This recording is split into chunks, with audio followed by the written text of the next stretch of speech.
उपविभागीय अधिकारी डॉक्टर अरुण जाराड यांची बदली झाल्याचे वृत्त कळताच जनसामान्यांमध्ये नाराजी पसरली होती। ही बदली राजकीय दबावापोटी झाल्याचा आरोप करत नागरिकांनी सोमवारी मोर्चा काढला। या मोर्चामध्ये शेकडो नागरिकांनी सहभाग नोंदवला। एका अधिकाऱ्याची बदली थांबवावी यासाठी पहिल्यांदाच वैजापुरात व गंगापुरात असे झाले असावे। तर ही बदली थांबवण्यासाठी काही नागरिकांनी उपविभागीय अधिकारी कार्यालयासमोर कालपासून उपोषणही सुरू केले। जोपर्यंत उपविभागीय अधिकारी यांची बदली रद्द होत नाही तोपर्यंत आमरण उपोषण आपण सोडणार नाही, अशी आक्रमक भूमिका या नागरिकांनी घेतली होती।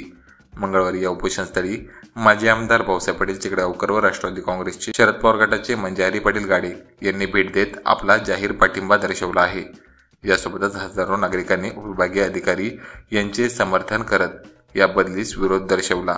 नागरिकांकडून होणाऱ्या प्रचंड विरोधानंतर अखेर प्रशासनाने आपले गुडघे टेकवत या बदलीला स्थगिती दिली आहे।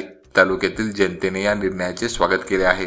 तर या प्रकाराबाबत डॉक्टर दिनेश परदेशी यांनी आपल्या फेसबुकवर देखील पोस्ट केले आहे। या पोस्टमध्ये काय आहे आपण नेमके बघूया। वैजापूर गंगापूर तालुक्याचे उपजिल्हाधिकारी डॉक्टर अरुण जाराड यांची बदली झाल्याचे वृत्त समजताच मी माझ्या कामाला लागलो। आज सदरील कामाला यश आले असून नामदार महसूल मंत्री राधाकृष्ण विखे पाटील साहेब, पालकमंत्री अब्दुल सत्तार साहेब यांच्याकडे मंत्रालयात बसून ही बदली रद्द करण्याचे आदेश घेऊनच वैजापूरला परतीच्या प्रवासावर आहे।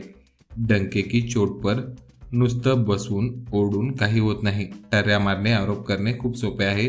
नियोजन योग्य वेळ व योग्य ठिकाण केल्यावर कार्यक्रम नक्की होतोच। असो डॉक्टर जाराड साहेब, बिंदास काम करा, भावी वाटचालीस आपणास शुभेच्छा, धन्यवाद, असा मेसेज डॉक्टर दिनेश परदेशी यांनी आपल्या फेसबुक अकाउंटवरून पोस्ट केला आहे। तर विभागीय अधिकारी डॉक्टर अरुण जाराड यांची बदली रद्द करण्यासाठी डॉक्टर दिनेश परदेशी यांनी प्रयत्न केले असल्याचे दिसून येत आहे। यासोबतच त्यांची बदली रद्द झाल्याचे आदेश घेऊनच ते परतत असल्याचे त्यांनी या पोस्टमध्ये नमूद केले आहे।